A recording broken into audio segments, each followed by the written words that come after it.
Hello, everyone. My name is Andreas Diaz. Will and I are back again for another spectacular Marvel Plus talk.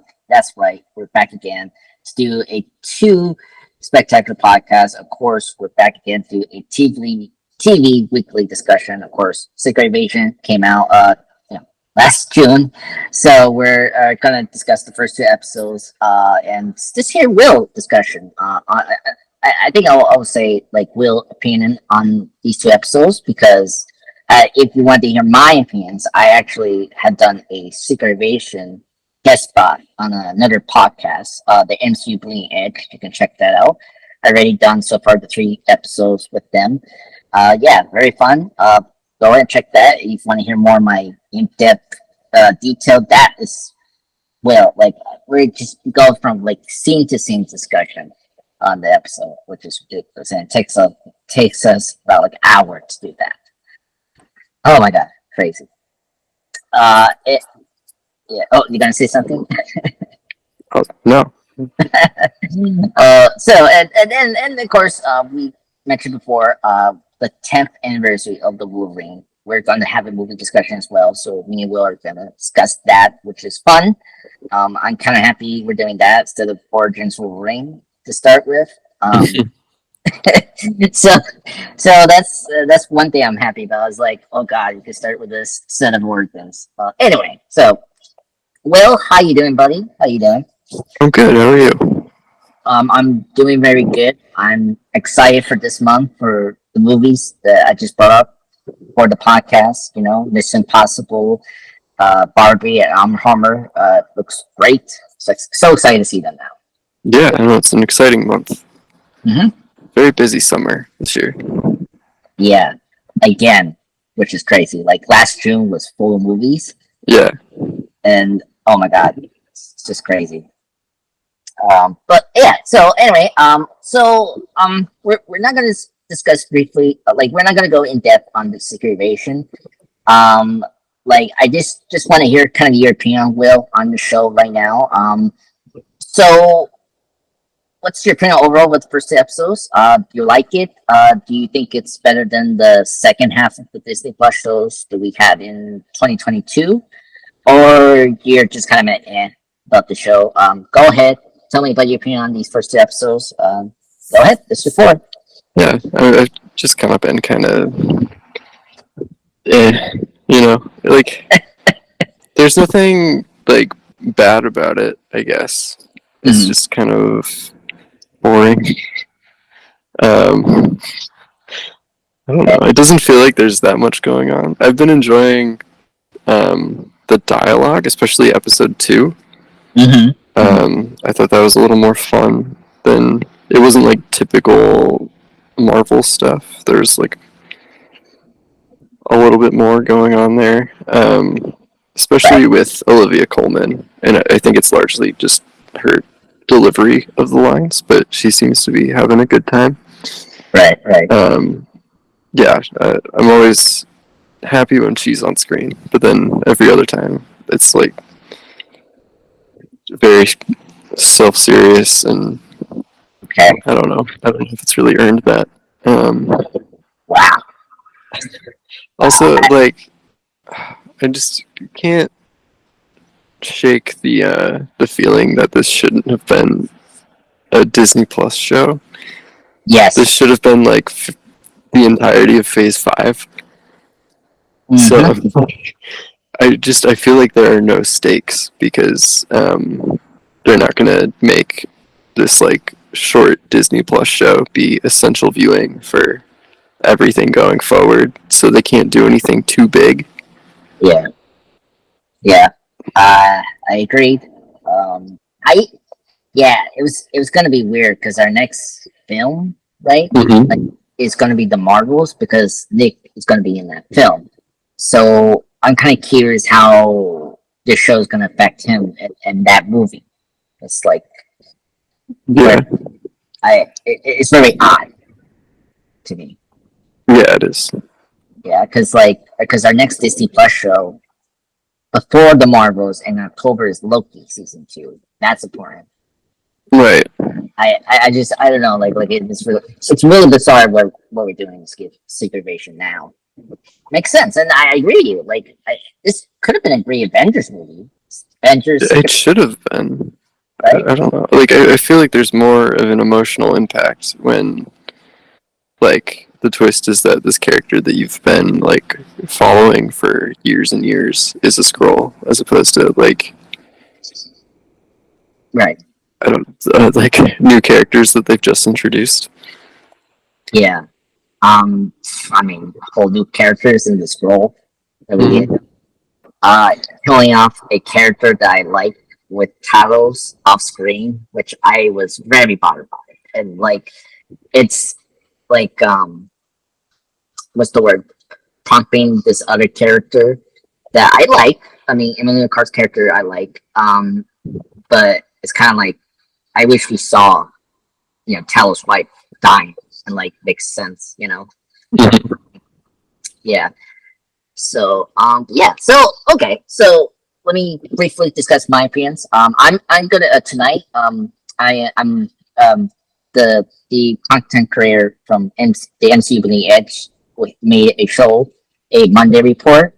So we do all geeky news and like we actually been discussing The Walking Dead, Dead City. Highly Mhm. recommend watching that show. We're up to episode 4. We're gonna make a review there. Check it out. We're gonna discuss all the 3 episodes of duration, like our mid-season review. And I'm kind of with you, Will. Like, like sort of. Like, for me, I like the show. I think it's a really good like Nick Fury show that I like, but it's in place of a story that I think is should have been a Nick Fury central show. Like, why couldn't we just done a Nick Fury Agent of Shield kind of show, right? Mhm. Or something like that. Instead of using deprivation to bring back Nick Fury and stuff like that. I don't know. I mean, it could make sense if we just do the Kree and Skrull War with Nick. That makes sense because it's like it feels like a sequel to Captain Marvel. You know what I mean? Mhm. Like, because that's the thing that drove Captain Marvel the film, and that's something we haven't bring. Well, we're gonna bring up the Kree in the next film, the Marvels, but I don't know what's going on with the Kree and all that. Like I don't know what they're gonna do with that. But so like my thing is like we should bring up the plot about which the show is doing, like the scrolls, like how they like migrate the Earth since 1995, and Mhm. so that those parts I like I like that we're paying up the thread of the scrolls trying to search the Earth, and it's really cool to see like this other side of Nick using the scrolls to his advantage as a spy, and like Mhm. I like that detail of that. And I'm surprised you brought up Olivia Colman. I know you haven't seen episode 3, but I don't want to spoil this. But another big actor that I want to bring out that I really love, he's great. Is Ben Mendelsohn as Talos. He's another factor I love about the show. Mhm. Like you will like episode 2 because of him. It's Pulp Fiction meets Marvel, and you will like it. Well, episode 3. Just remember that. You will like that. And they have a conversation about human dogs, and it's so funny. And it's just the Mhm. way Millicent just talks about it. It's very funny. I think Taro's really great. If you like Millicent as Taros from the first Captain Marvel movie, this show is really expanding his character. And like, I don't know, like, it's not a spoil. You've seen this in the trailer of him grabbing the main villain, Kravik. Um, Mhm. that scene is the best scene from the show when you get to that. My whole the guest spot I'm doing for Wednesdays, we talked about that. It's one of our favorite scenes. It's so great. It it just shows how Mendelsohn is a great actor, and I'm so happy he's in the MCU. Hopefully, he can stick long. Mhm. I don't want him to die. Right. Yeah, and of course, I want to bring up Samuel L. Jackson. He's great. I'm happy to see him again, and I think he's having a fun time in the show. He's a producer in the show, and I'm so happy we're doing some excuse me like in depth analysis and just what's the word this production Nick Fury. You know, Mm-hmm. like I like where we're taking him with the blip and all that. Like that's so fascinating, you know. And obviously, Mm-hmm. episode 2 with the twist that he has a wife, which is really intriguing. So, Mm-hmm. but Scroll wife. yeah, Scroll wife. Yeah, I'm shocked. Well, actually, I'm not too shocked because we knew he's gonna have a wife. I didn't know it was gonna be a Scroll. Yeah. So, and yeah, you brought up Olivia Colman. I love Olivia Colman. She's great. It's very funny. Like it's funny in the interviews she brought up. She said she really desperately wanted to be in a Marvel movie. Uh-huh. It apparently like she did not care. Like she was hoping to be like a superhero. Like she wanted to be bitten by a radioactive something or like hit by. It's Uh-huh. so funny. So she's having a blast in the show, and I think she's a huge fan of this property, which is great. Um, but yeah, she's great too. I love her conversation with Nick, so that's really intriguing. Mm-hmm. Um, but yeah, and Amelia Clark, Mm-hmm. she's also great. I like that we got the daughter of Talos. We kind of knew we were gonna get her. It wasn't confirmed until we saw the first episode. Um, I thought she's great in this show. I think I'm kind of intrigued where we're going to take her, especially episode 3. When you get to episode 3, there's something that happened to her, and it just throws you off, like kind of what the comics iteration does.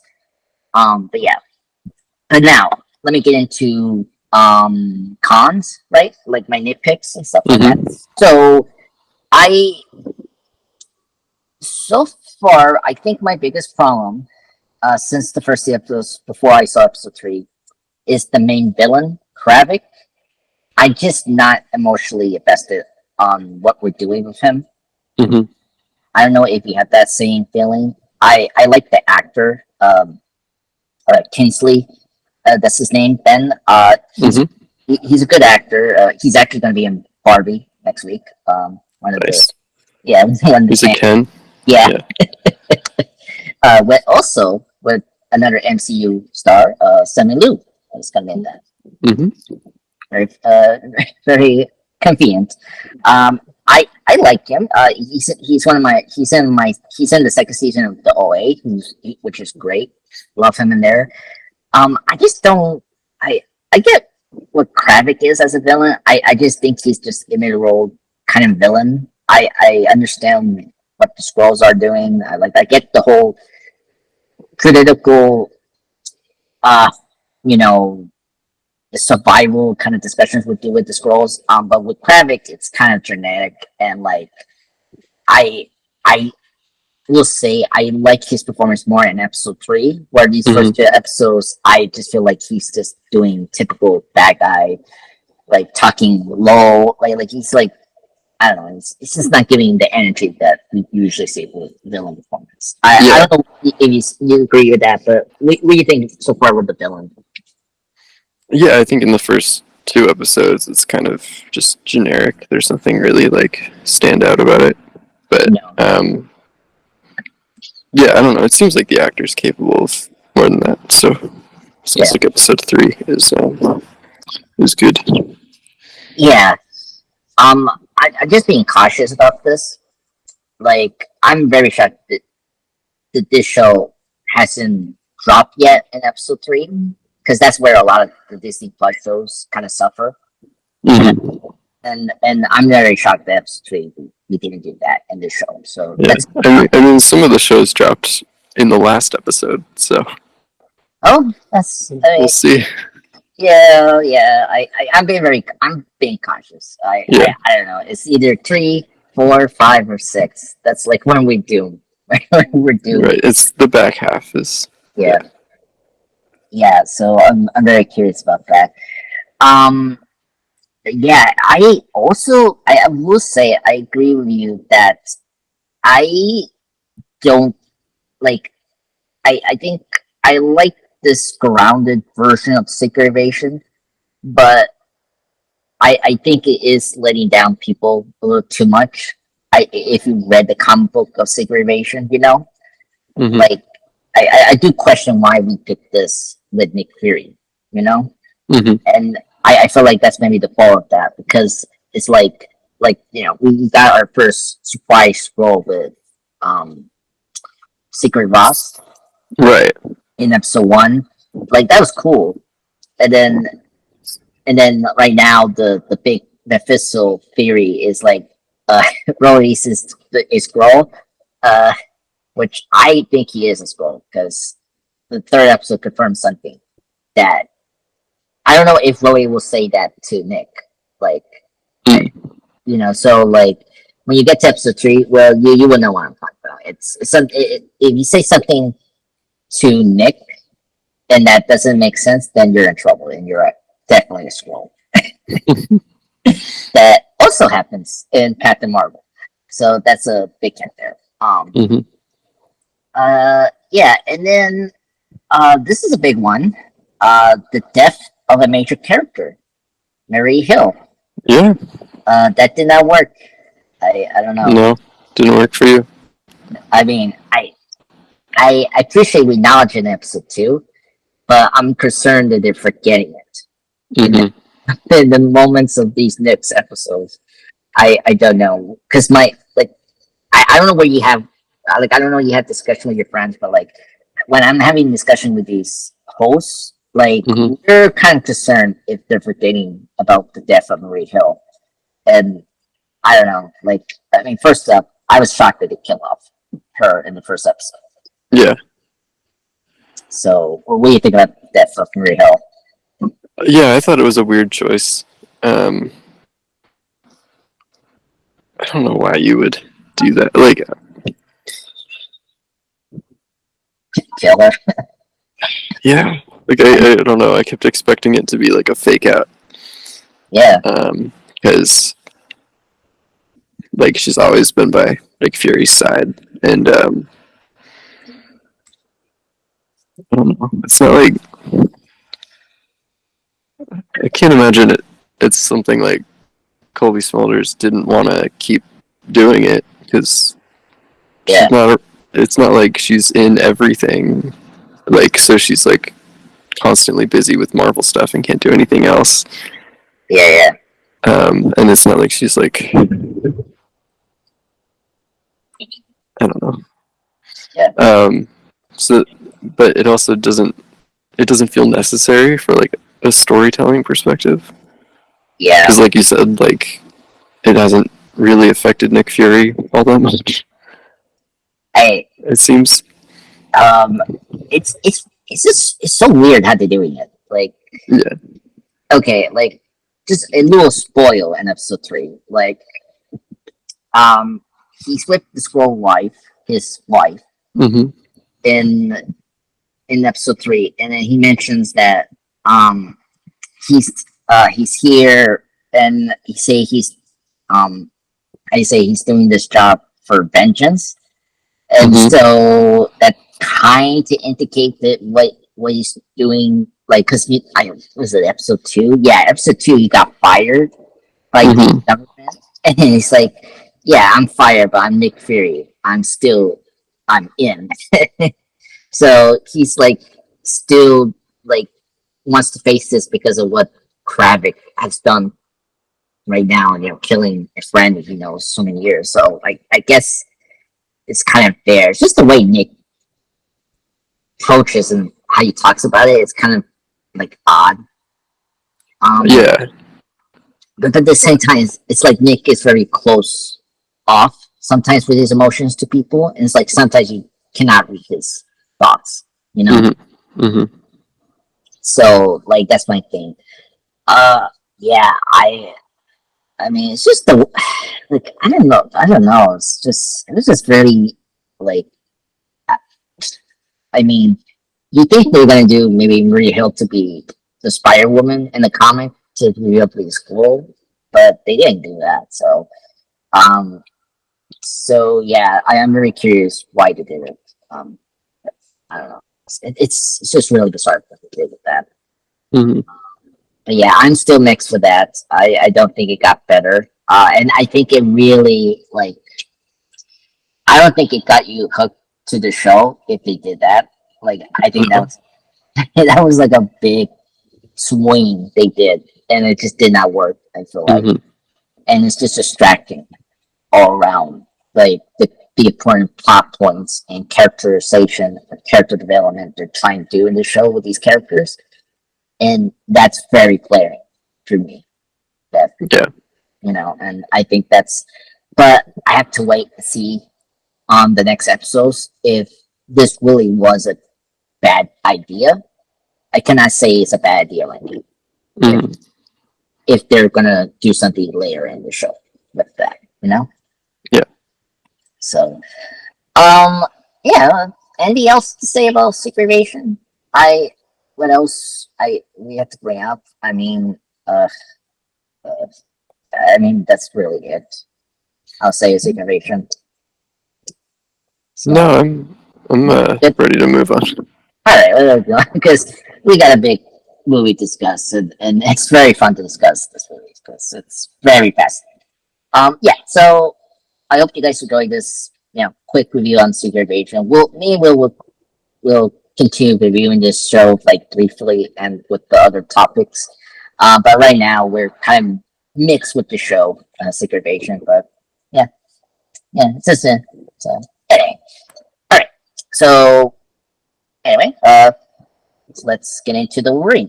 So yeah, so happy 10th anniversary of Wolverine.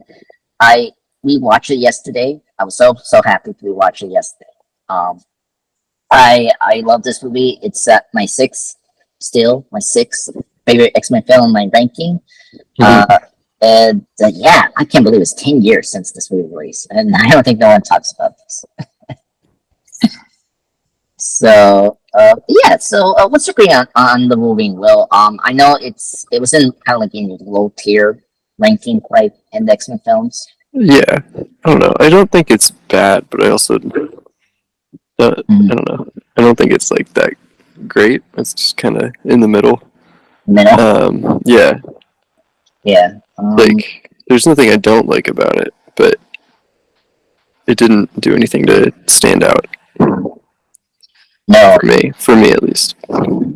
yeah, um, yeah. That I totally understand why. I liked it. It's definitely in my middle ranking of good films of the X Men films. I Hmm. think it's a really good film. I think James Mangold. This was my first movie to discover James Mangold as a director. I really like his work. Um, I seen his first film, Heavy. I seen Walk the Line. It's a really good film. Jack Hmm. Cash. I saw 4B40. I am maybe gonna see Indiana Jones and Disney Plus when that happens. Hmm. Uh, and yeah, and then of course, yeah, Logan. We all love and dear. Um, yeah, so I think this was a. I mean, first up, this is a major improvement over X Men Origins Wolverine. Uh, Yes. I don't think I had expectation of the sequel besides okay, sending it to Japan, but it was a major improvement. I think what it did very well was to really focus on Logan, Hmm. me as a character, and this is probably the best character-driven film in a superhero film. You know, which is kind of debatable, but I think it's actually a great character-driven because of just how like inexplicable it is about the themes and like what Logan is going through to this film. Hmm. Like I really like the way they do it. You know, and I think Hugh Jackman is so committed, and he's like he's peak Wolverine here. Like I mean, look at him in his shirtless, and it's like oh my god, Yeah. This is definitely the most he's looked the part. yeah, Um, yeah, it's incredible. But yeah, it's just great. And then the Duke cast, the Japanese actors, I thought were really great. And I think they really hold their own as characters in the hmm. film, Hmm. especially Yukio. Yeah. She's great. Besides that, I know there's a lot of flaws, but we'll get to that. But I, what do you think? You think that this is a good character driven film, Lou? Well, yeah, I think so.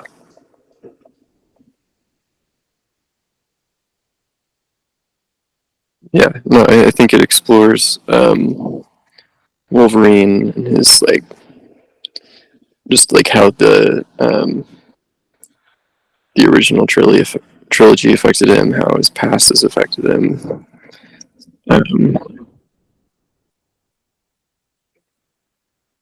Yeah, well, it's I think it is kind of like a precursor to Logan in that way, where I don't know, you really feel like the team behind it understands the character a bit more than the people that made X-Men Origins. Do you think it's a good character-driven kind of film, Will, or do you disagree with that? No, I agree. I think it explores how the events of the original trilogy and the events of just Logan's past have affected him, Yeah, and that it's kind of like a stepping stone toward the movie Logan, in that you feel like the team behind this movie really understands the character more than the people behind Origins did. that's a good shade. No pun intended. Yes, I agree. I think this team understood Logan a little more than Origins. It also they did a good job of setting up him in Days of Future Past too. Yeah. The way he had to become a mentor and to the young Xavier in Days of Future Past, and like, and then that's also setting up how Logan, where he now had to take care of the older Xavier, and right. So yeah, a lot of things that this movie did set up Logan's like final arcs in these last two X-Men films. It's going to appear. Mm-hmm. Another thing that I appreciate is kind of like discussing Logan's like he say immortality. Well, Mm-hmm. you know, I think that's something we don't discuss too much on Logan with that. But I think this and Logan did a really good job discussing that. But in different ways. Because with Logan, it's not really about immortality. It's more like the legacy he's gonna have, and like where it's gonna end for him, and what he wants to be stand for. Where Wolverine, you know, it's about him rediscovering to live on. You know what happened to X-Men: The Last Stand with Jean and all that, and like trying to rediscover his purpose and like find the direction that he was supposed to do, but lost it during the events of the original X-Men. So it's like way back of first X-Men movie, but now he has more like his like he knows who he is in this movie, but like he's not like committed to his cause as a soldier, as the characters that call him in this film, or Roman, Yeah. So that's I really appreciate that. And I think one thing I appreciate that this movie does was I like that this movie was mature. Like one of the things that superhero films always struggle is to balance the gritty and grounded way, grounded in reality. Like you can get away with certain things like Batman Begins and Iron Man and some of the MCU films that are grounded. I think it was good that the Wolverine you kind of saw that they tried to do that, because like the last two X-Men films before First Class were very silly and like they were over the top. It was just getting to the point where they were just doing really bad comic book things. That was the reason we don't like these worst comic book movies, Right. So like it was good that First Class and then this really did a good job of setting back the more mature adult kind of themes that the X-Men films were doing in the first two films,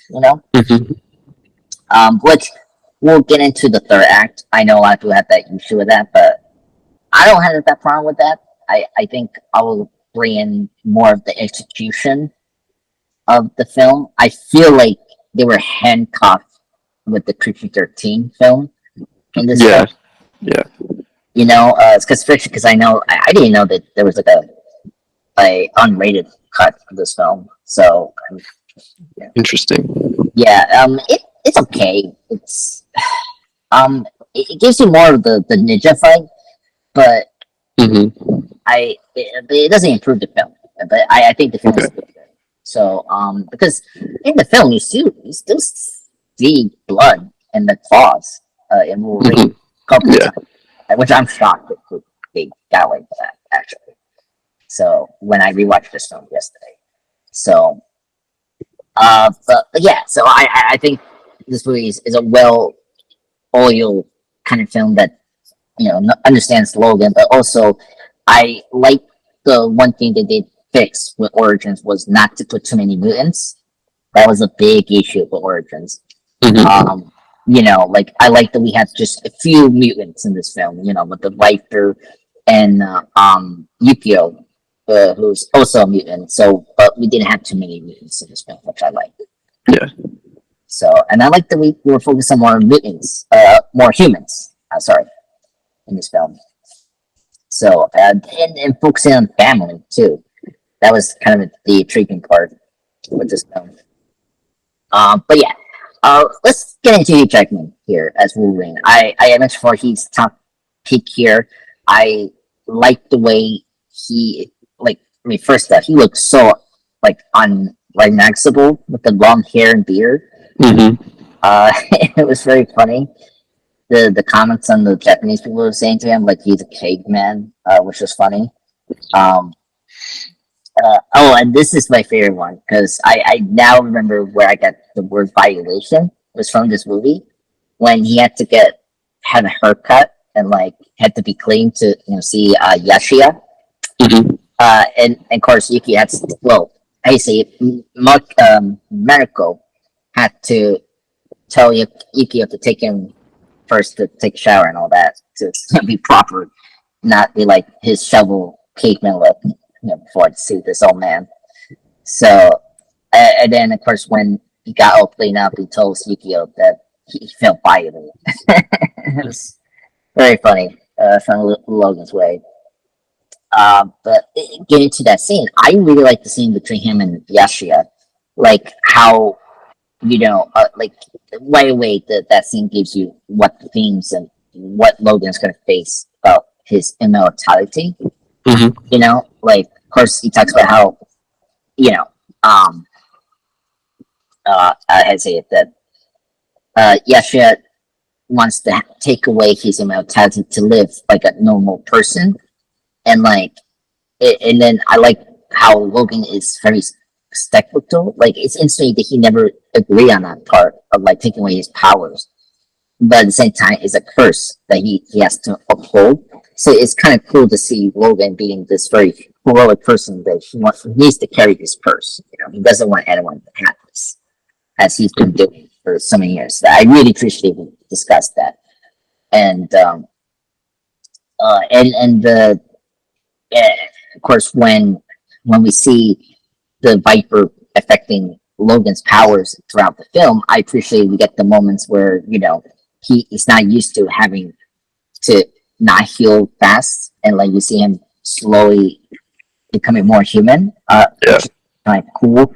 Like especially when he has to clean up in the bathroom in the bullet train. Like that was a very what do you call it? Like vertical, David Fincher kind of scene where he's like almost like losing a lot of blood and almost gonna be unconscious, right? Mm-hmm. That's really great. My favorite moment is always when he has to shave, and you see the one scratch doesn't heal up right away, and that's like a cool way to show you the powers are very wonky, Yeah. which is really cool. Uh, this is where I'll get into nitpicks. How Viper's powers affect Logan's powers like that way? I like how you can stop his healing powers I don't to know. like I don't know. At a certain point when I'm watching an X-Men movie, I have yeah like no I've completely suspended my disbelief, and I'll accept whatever they Except tell me is true. okay, I'll so be like, sure, yeah, she can do that. she could do, yeah, yes, that's true. I mean, especially Viper, she's like OP. Like, even think about it, she's immune to poison. Mm-hmm. She can poison hits her victims, right?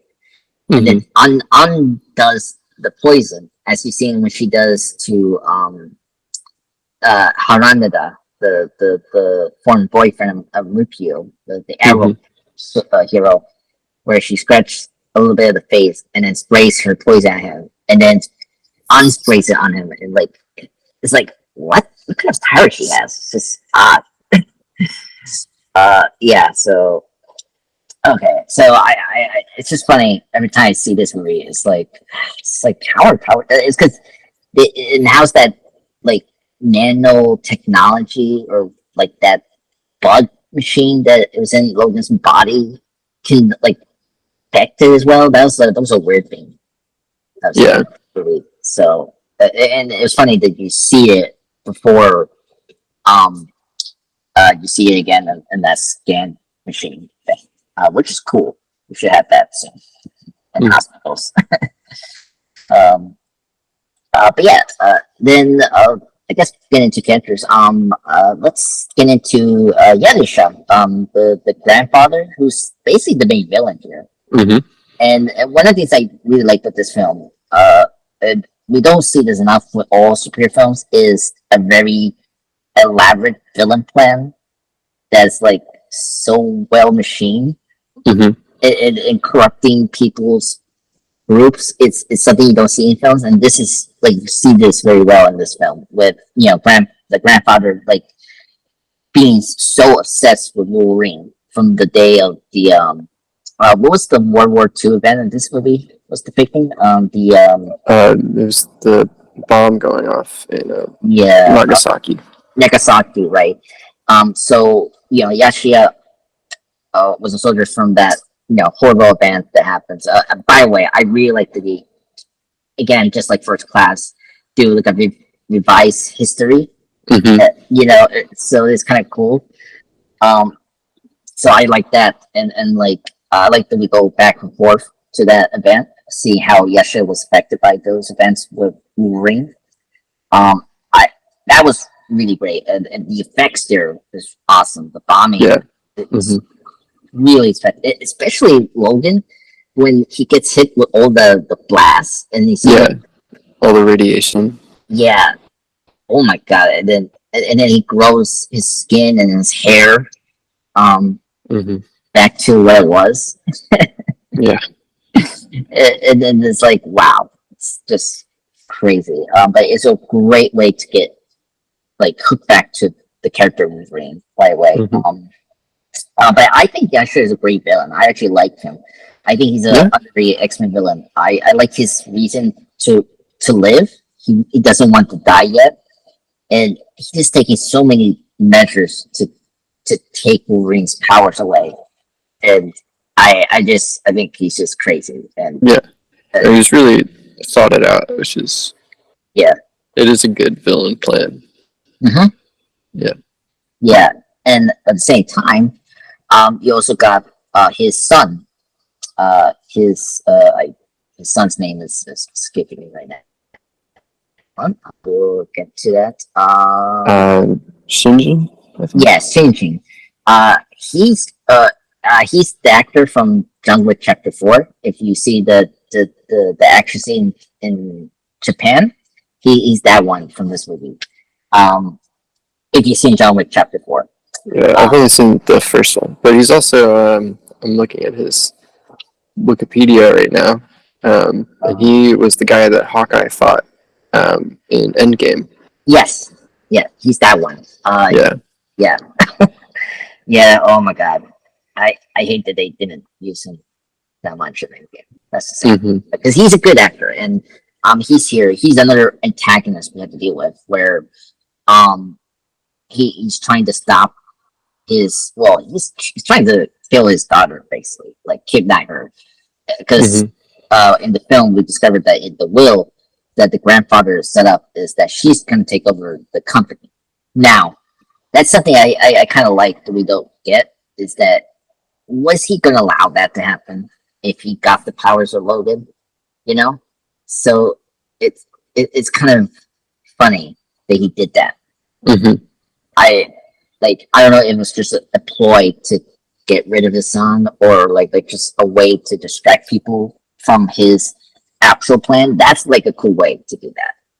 You know, as a chase and of course Mayuko's fiance is also helping him with the yakuza that that's chasing after her. So but yeah, so yeah, she's a really great villain. I guess we would get into the mech suit. What's your opinion on the Silver Samurai? They split up the Silver Samurai, and I was happy they did it. Mm-hmm. I don't know about the mech suits and what do you thought about that? Yeah, I mean, it didn't need to be a mech suit, but it was fine. Yeah. Yeah.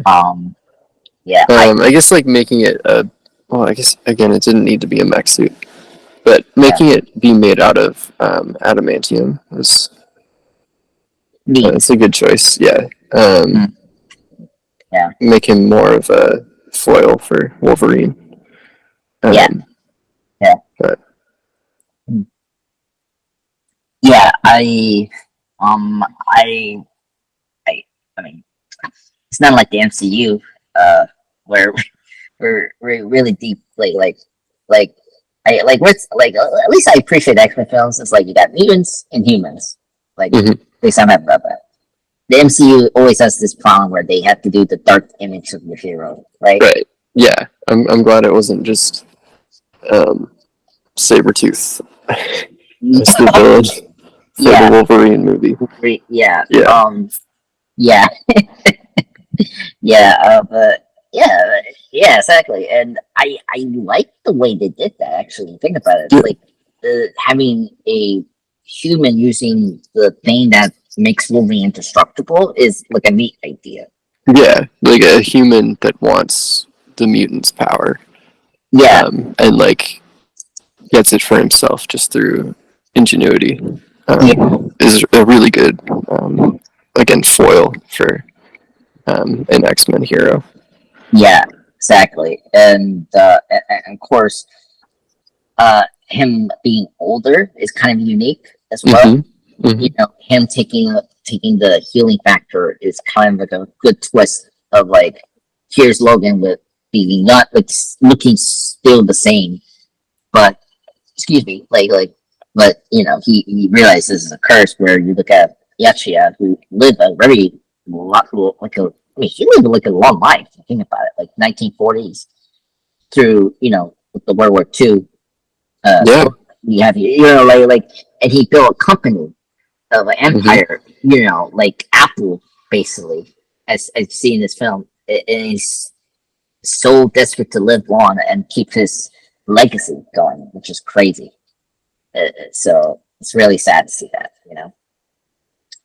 But yeah, I I would have to make the mech suit so large, like a transformer. Like you could just make it small. Yeah. I did question that. It's like why so big? Like, and then like why use the mech suit to take Wolverine's powers? It just like I don't know, like when we get to the end, it's just funny because like I like that we take away his claws and like I mean, first off, the fact that this movie had the pardon my French, had the balls to take his claws away and like and him have to use his bone claws is really great image because he's like conquering science basically, right? Because the science is the thing that gave Wolverine his animated claws. But I don't know. I like the idea of him healing his claws right away, portraying like that in this film. And then of course cutting his claws again. I don't know. It's just very odd, like a lot of illogical things not to do. I appreciate they did it, but I don't know if they did it well. And then, Mm. of course, Days of Future Past retcon everything. Right. After this, where we just go back to bone claws, not bone claws, metal claws, and stuff like that. But in Days of Future Past, we do see the claws being different than this film if you look closely. So they were thinking aesthetically that these metal claws were like, I think Magneto did, like, I say between the eminent claws covered to the bone claws during Mm-hmm. the time of Wolverine X-Men Days of Future Past. So that's great. But yeah, so and transitioning to Yasha, of course we got the main, I guess, love interest, Miracle. Mm-hmm. I thought she's a great love interest. Yeah, damn so stressed, but not too bad compared to other superhero films. I think she holds her own very well in this film. This actress, Toto Akanati, Mm-hmm. this was her first film debut, so she does a really good job in this Yeah. film, and she has good chemistry with Hugh Jackman. So I like everything what they do with her, and it's very different from the relationship. You see this relationship in the cartoons because Wolverine does know Miracle prior to these events happening to him. If you know the Japanese story, that's what I have to agree on. Um, were you aware of a Japanese story before this film came out? Yeah, I knew it existed. Okay. I'd never like read it or anything, but I haven't read it either. Just I remember the story from the cartoons when they do it. mm, If you watch the '90s show, or I know Wolverine, the X-Men dealt with this. So and that was really good there. I know they made was a Wolverine anime on basis on the Japanese story okay. as well. So it's I mean, uh, I guess getting to the story of this film, when we get back to love interest, I one thing that this movie did right over X Men Dream was using a existing story of Wolverine. Mm-hmm. You know, because that was the problem with Origins, is that they had to combine multiple like origin stories in a film to tell origin story of Wolverine. They Right. had to, what was it? They had to combine the origins of Wolverine, the graphic novel that was where we got the bone claws, and then they have to get the Weapon X storyline from the '90s. Mm-hmm. You know, and so that was always the issue with that film. Well, and also them cramming so much mutants in the film that were not yet in live action. Yeah, there was a lot wrong. Yeah, so a lot wrong. Here I appreciate that they pick a storyline that was very simple. Like, okay, Wolverine goes to Japan, and that's good, you know, Mm-hmm. and then you get to tell the rolling, uh, storyline that we always get with these kind of Japanese films. So it's really good that they picked the story as the next Wolverine film. Uh, and curiously, just give you a fun tip. Before James Mangold was director, Darren Aronofsky was the director for this film prior to prior to Mangold taking over this film. Yeah. So then, because the thing is, the title of Wolverine was from Darren first. Then it wasn't not always James Mangold choice of that title. That was always Darren. And it was written by speaking of Mission Impossible, Christopher McQuarrie did I think the unwritten screenplay here. Okay. Yeah, I'm just double checking. Yeah, he was hired to write the screenplay for the movie prior to the other writers and Mangold's involvement. I think he did not get a credit because you don't see that in the screen, so he got an uncredited screenplay for this film because he was the first writer that came to this film. He also he got involved with the first X-Men film. If you look on the history of the first X-Men film, he did a draft of the X-Men film with other writers like Ed Solomon, who did the first Men in Black and the Ted, was it Bill and Ted trilogy. That's Okay. yeah, like so McCurry has been part of the X-Men films twice now. So that I kind of curious what could the Wolverine could be like with Darren Aronofsky. Be very dark and depressing, right? Very different, yeah. Yeah. I mean, I guess Logan was kind of like what you kind of expect from Evan, right? uh, Yes. I guess. I mean, not too dark like he does sometimes.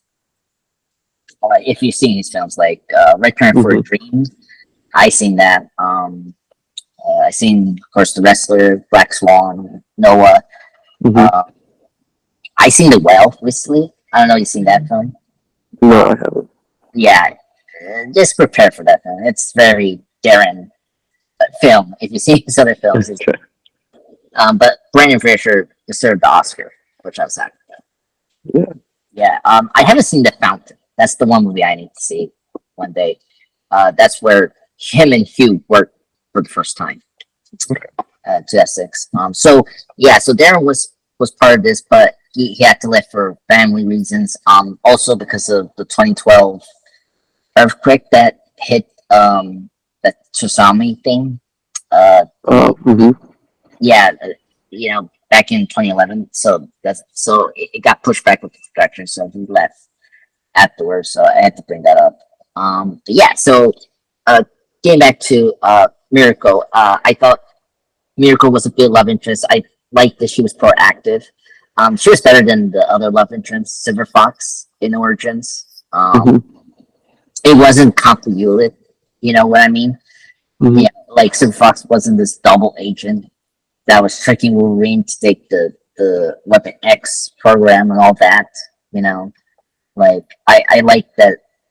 This love interest had also her arc as well Mhm. that she had to overcome. I appreciate she did not want to take over the company and and like I like when we learn so much of the culture of the Japan, or the Asia uh, society, Mhm. see how they usually function, because look, she doesn't want to marry this person, but she has to honor her family.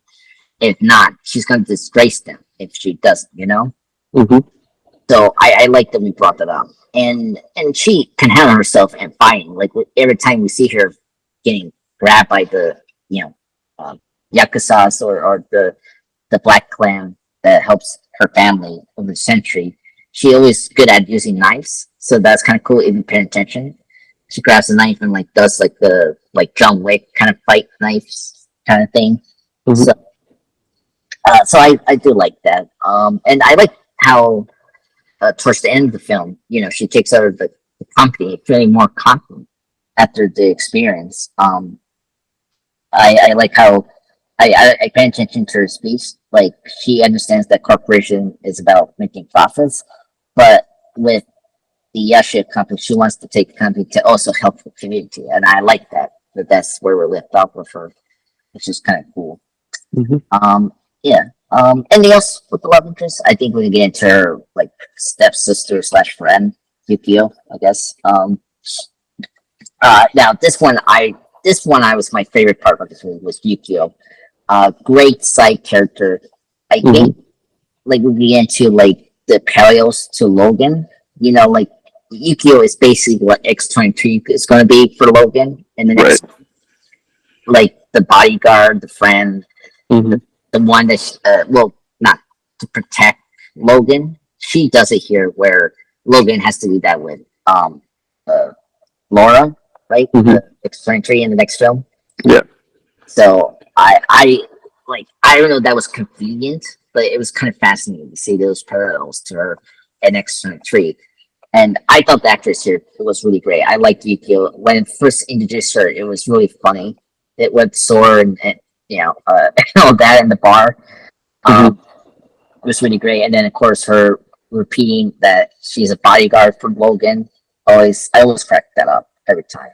Mhm. But yeah, and I like the use of her powers. What do you call it? The cognitive. ability to see the future. Yeah. Like that's a neat touch. I like that. You know, because he gets both wrong with Logan's death and Yashia. Like she didn't see how Yashia died. So, and that's a cool hint that Yashia did survive because his death wasn't predicted. So that was really neat. What's your opinion on Yukio as the main kind of side character for Logan? Yeah, no, I thought she was a really interesting character that I don't know. I feel like Wolverine's always good when there's like a younger character with him that like forces him to be a little less closed off. Like I don't know. It's like a classic dynamic. But yeah, no, it just always makes Wolverine kind of pop. Yeah. So. Yeah, it's funny you brought that up. Like I didn't realize that. Yeah, Yuki is that like Trilogy and Rogue from the first X-Men movie. Yeah. And then X-23, like you were saying, from Logan. Yeah, exactly.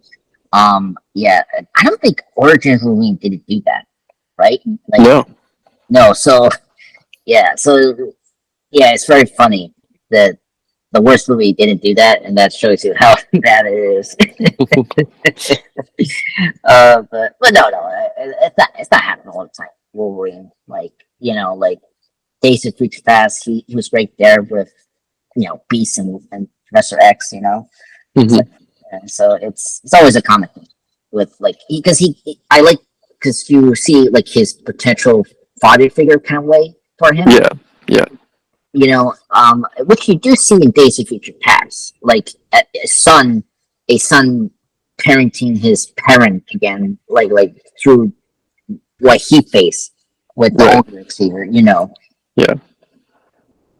And with here, I like with Yukio, it seems more like a brotherly kind of figure, right?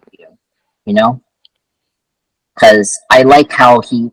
Because like Yukio is very adventurous. If you pay attention to him, he's like very adventurous. Like he really respects the Wolverine.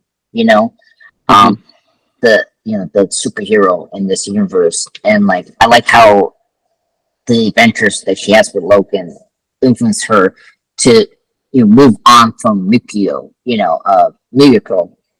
in the film because Mikio's father says she's a toy thing that is outgrown, being outgrown from her, like as a thing. And I like how she outgrows Miracle. That's like flip flop. Like she outgrown Miracle because she is moving on and doing other things. That's kind of cool. So I like how we did with that storyline. That I wish we got more time with her in the film. We get barely with her sometimes here and there. And I wish we kept her in the films. Like I actually liked the relationship. I was so sad she wasn't in Days of Future Past. And then I didn't like it in Deadpool 2 to recast her. I don't know if you know that this is the same character in. That's supposed to be the same character. Yeah. Yeah. That's the one that is dating the teenage Warhead. Yeah. Yeah. I knew that character was named Yukio. I just didn't know that it was supposed to be the same.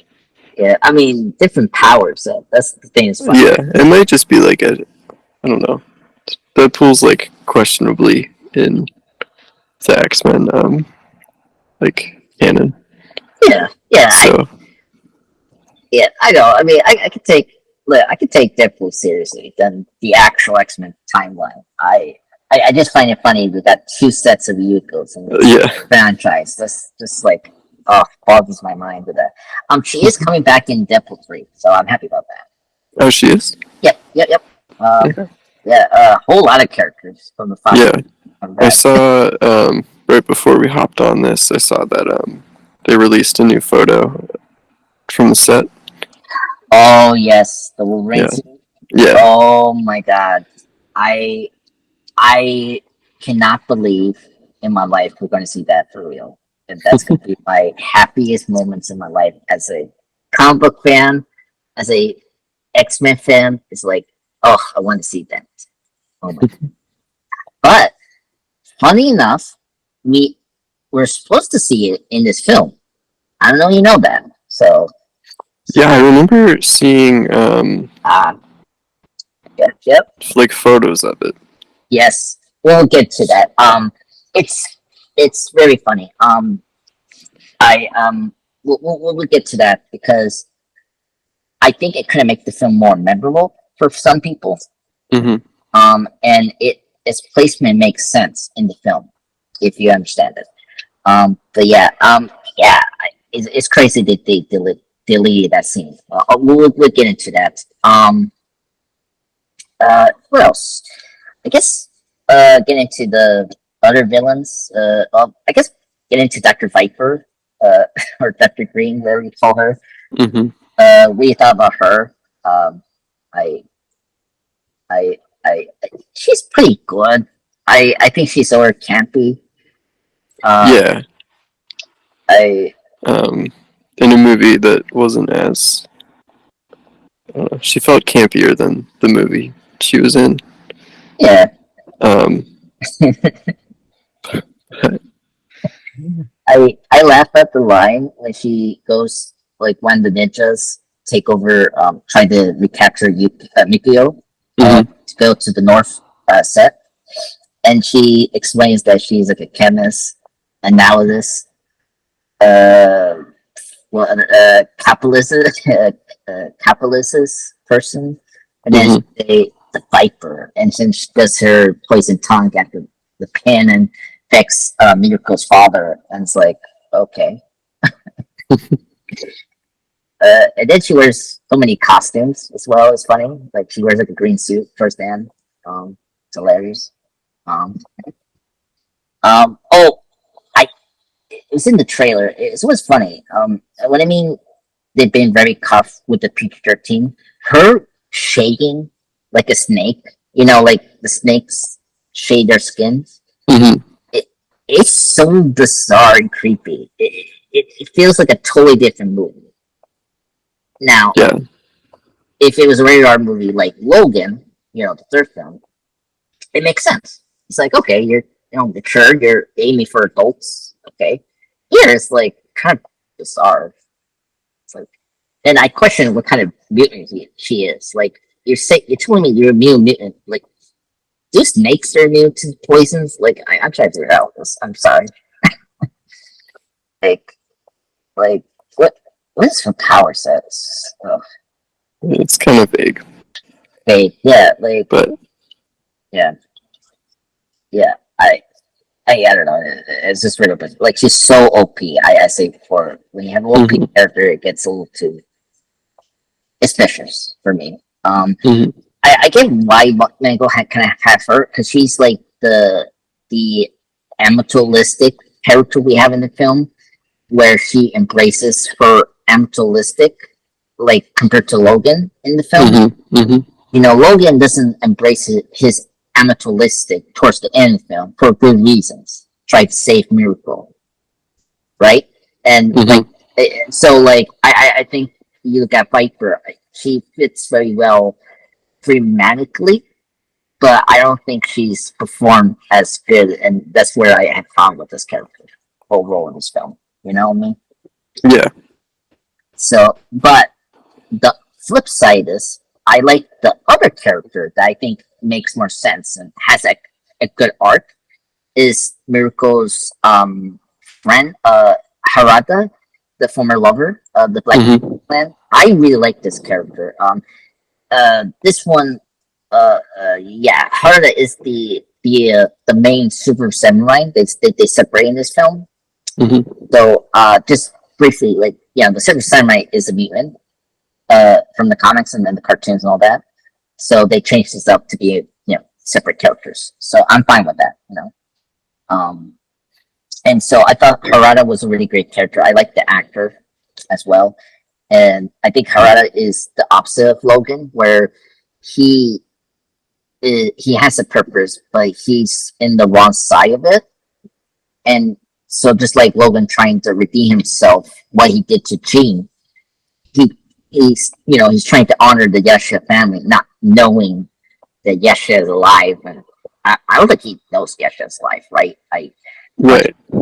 Yeah, so I like where like he redeemed himself to his former lover, trying to stop the Silver Samurai. So I like a lot of things with him, it, like comparing to him as Logan's equal, Mhm.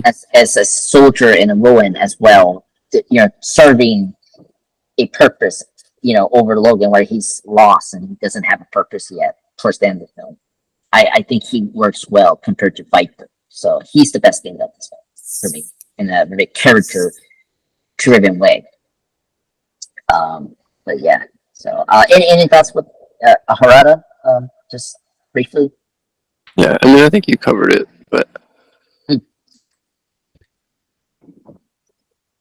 yeah, I don't know. I don't know if I have anything to add about him. Yeah. Yeah, he's so good, and I mean, there's a lot of characters to discuss here. It's like one thing I do appreciate this film over Origins is they do a good job balancing so many characters, because that's a big issue with X-Men films, and this in First Class did such a good job of handling multiple characters. Mm-hmm. Yeah. And knowing like who to focus on for the story. Yeah, I agree. Yeah. So okay, let's just like wrap things up very quickly. Just get into nitpicks and negatives of this film. I know this film is very flawed, and I get that. So my biggest nitpick, or some people question this, is Jean Grey in the film. Mm-hmm. What's your thoughts on her? Do you like that Logan is like having this? I don't know what you call it, like images of her, like in state condition. I guess. What do you think the handle of having Jean in this film? Like, do you like it? I mean, I don't like the like we're still doing the Jean and Wolverine relationship, but I mean, yeah, I like that. It's showing it's showing emotional consequences for him for the original trilogy. It adds some more connective tissue between the movies. Yeah, that's true. Yeah, she's like the only one connected to the trilogy we do. Like yeah, yeah. It's Jean in this movie, and then Xavier and Logan are the only things that really make the Wolverine movies feel like they're part of the same. Like, yeah. Well, different kinds. If you think about that. Yeah. In Logan's case, yeah. Oh, that's true. I mean, Explorer really has Professor X too, and has Stryker, and yeah, but it could be like a different just kind. another take on the character because it's a prequel and it's like it's a little different. Yeah, that's true. I mean, we have a different saber tooth, really. So, yeah, that's true. Yeah, that's true. Makes sense. That's funny. Okay, I'm surprised you like that because I asked because as X-Men fans, we're not a big fan of the whole love triangle they always do with Cyclops and Jean. Yeah, but this is part, right? It's already there. Yeah. Yeah. That's true. I mean, I just find it funny that like we're using it here. I guess makes sense. So, but it was great to see Famke Janssen here. It was great. I mean, prior to her cameo in Days of Future Past, so very good. Okay. So what other I mentioned the healing factor. Which we don't want to get into the healing factor. That's you're right. It's totally illogical. I take whatever this movie's logical way to do it. But this one bugs me. Is his memory like he's getting his memories back? So and this is the same issue in Days of Future Past as well. Mm-hmm. Like, how is Logan remember? Like, because you can't get your memories back, but it's just very convenient that he's getting the Japanese events happening at the same time of the stories going on. You know what I mean? Yeah. Well, it could be that he's like seeing things that are like triggering those memories again. Yeah, like in Japan and like remembering it, like I like how he remembers the spot where the bombing happened. Where like where that scene where he's with Yashiya and like Yashiya is trying to give him the sword, and Mm-hmm. the two like that is a great scene, and like him like remembering it, like I like that part. It's a really good scene there. But the Yeah. beginning is weird because he's in the forest and then because that scene intercuts with Jean and they're like in bed and like he Mm-hmm. like it's just weird what they did that there. Yeah. Yeah, that's my problem. It's like it's just the way we did the first flashback in that beginning. Just odd to me. Yeah. So, I can see that. yeah. I did appreciate the payoff from that sword. Like he had to also do the two hands with the big sword he has to do in the finale. Mm-hmm. So that was fun. Uh, yeah. Then I mean, throughout Days of Future Past, this film very feels inconsequential, basically because of the retcon that we did with Days of Future Past with the timeline and then the clause. Mm-hmm. Which I just like you say, Will. I think you just have to take this movie as its own, really. I, you know, Yeah. right? It's just kind of frustrating, but that's unfortunately the thing with these X-Men films.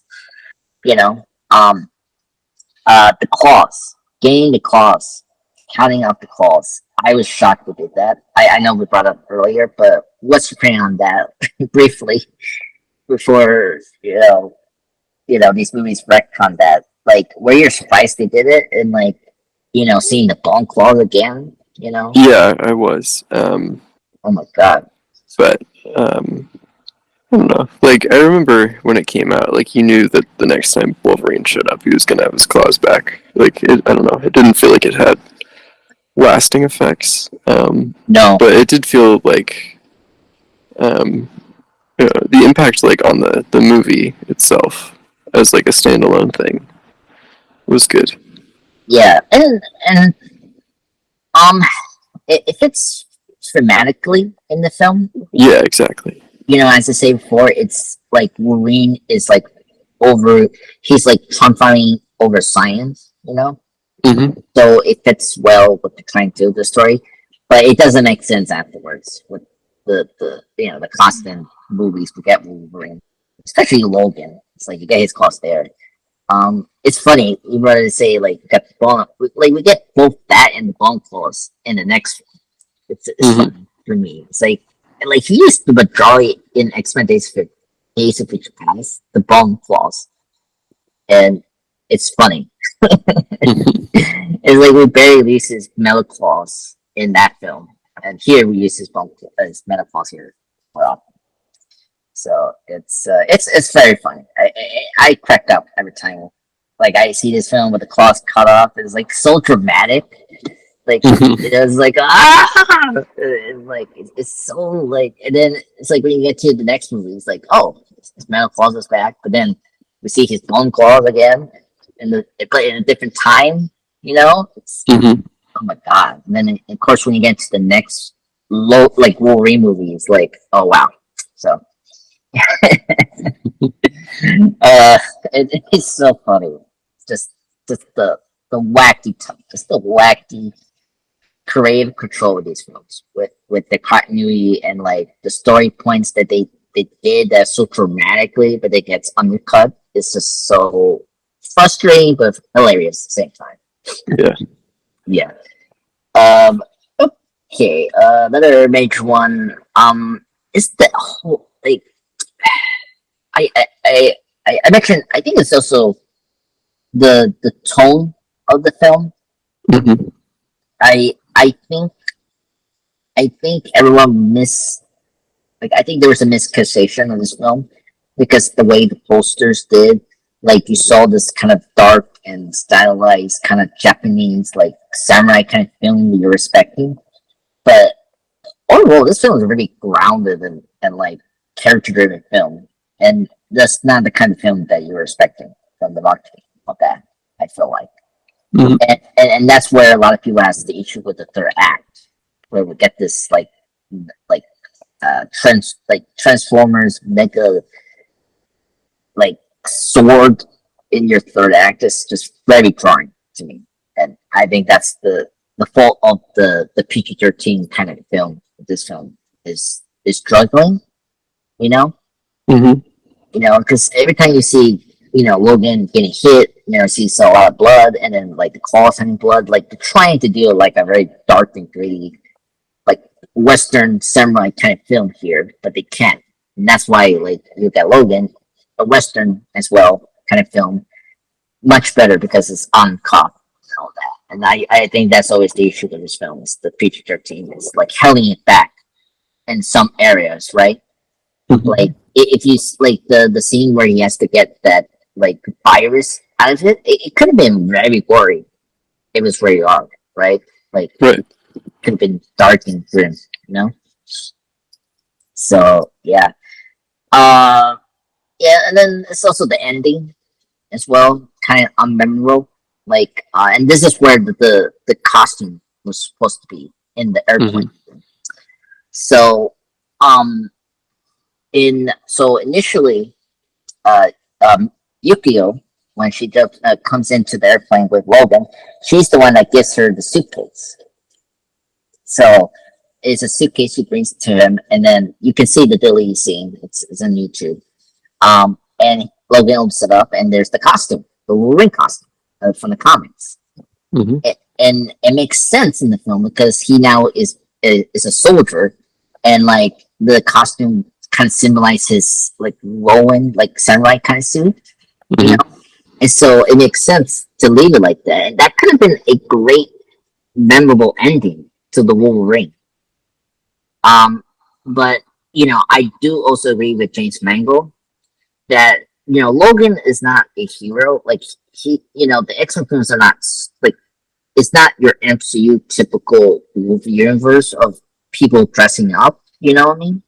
Mhm. The way the X-Men films are always tactical suits to protect them, or vice versa. That's you know, I mean, outside of Deadpool, which that's not her story, but but in the grounded universe that the X-Men films have set up to be, it's like a lot of the times they protect themselves with their bodies with these tactical suits. So, because when you see the superheroes wear the suits, it's more like glamour and like it's like branding themselves. So I kind of get why like Mangle doesn't want to put it there because it's just weird because you don't like it doesn't make sense with this version of the Wolverine having a costume, Mhm. So I get why he deleted that, but at the same time, it makes the ending very unmemorable. Like I mean, except with the post-credit scene, but I don't know. So but yeah, so like that was the first time that they attempted to do the costume. I kind of wish we kept that ending.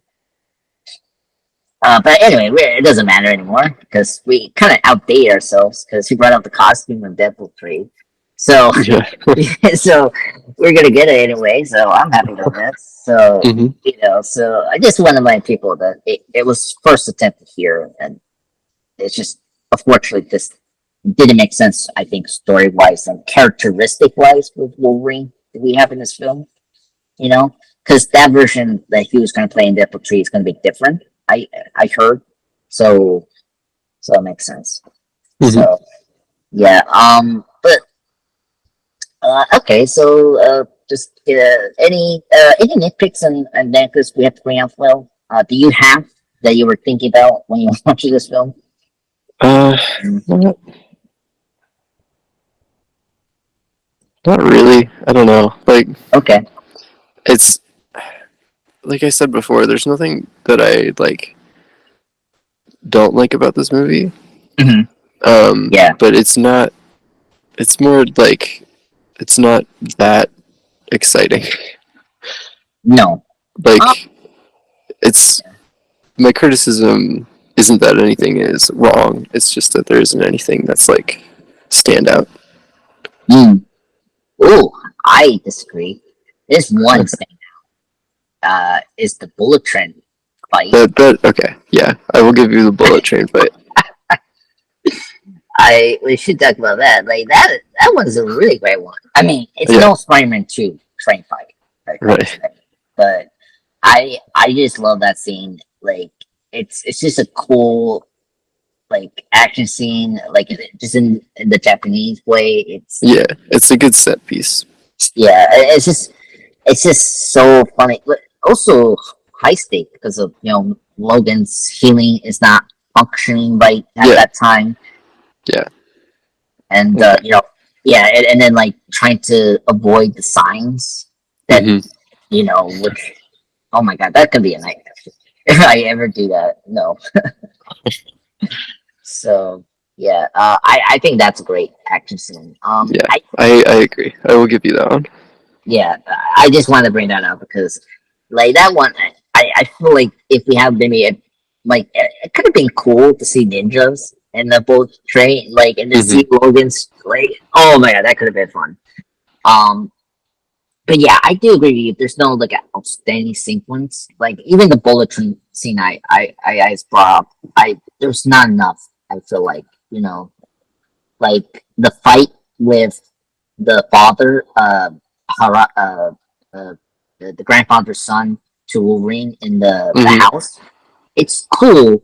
I like because the way I like that we got the name the Wolverine. Like it's like that's the moment when he accepted his animalistic, but his mutant name, the Wolverine.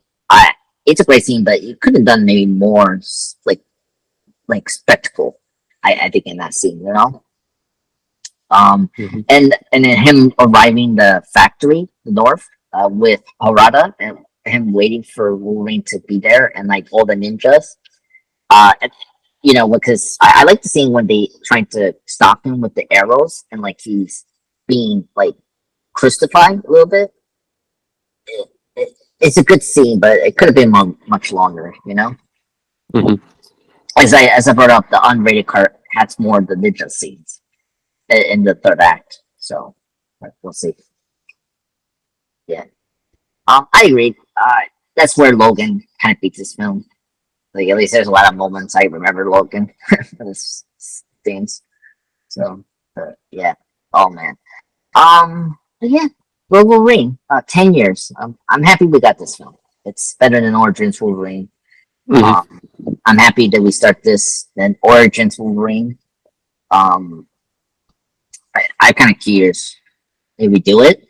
Like it could be fun, just tear apart that film. I don't know if I want to go back there. Yeah. Well, I mean, like, I is it bad as like Spider-Man 3, X-Men 3? I mean, I'll watch. I mean, I'll watch X-Men over Spider-Man 3. Life. Yeah. Yeah. I don't know. I don't know. It's it's tough. But I will watch it over Fan Force. I will. Yeah, I still haven't seen Fan 4 Stick. Oh, and I don't plan on it. Oh, that's true. Well, we'll see. If I'm desperate, I will need to force you to watch it. Okay. No worries. But it has to be some special moments. We'll probably do a worst Marvel movie month, and then we'll just talk about that. Okay. But not now, anyway. But yeah. Well, thank you for joining me today. This was a fun time discussing. Thank you. Yeah. Marvel stuff. Oh God, and I'm excited that you're gonna have a good vacation, right? You're going down to to where? I'm trying to. Just going out west. Okay. Oh, gonna see your sister, right? Yeah. Yep. So I hope you enjoyed that. And yeah, excited to see you again in 2 weeks, I guess. Yeah. Yeah. Anyway, thank you, Will. Thank you, everyone, for listening to this, joining us in this spectacular podcast. Of course, maybe we'll be back again. I don't know what kind of topic we're going to do. That's going to be our discussion after this. Anyway, just watch out for this podcast this week, and see you guys soon. Bye.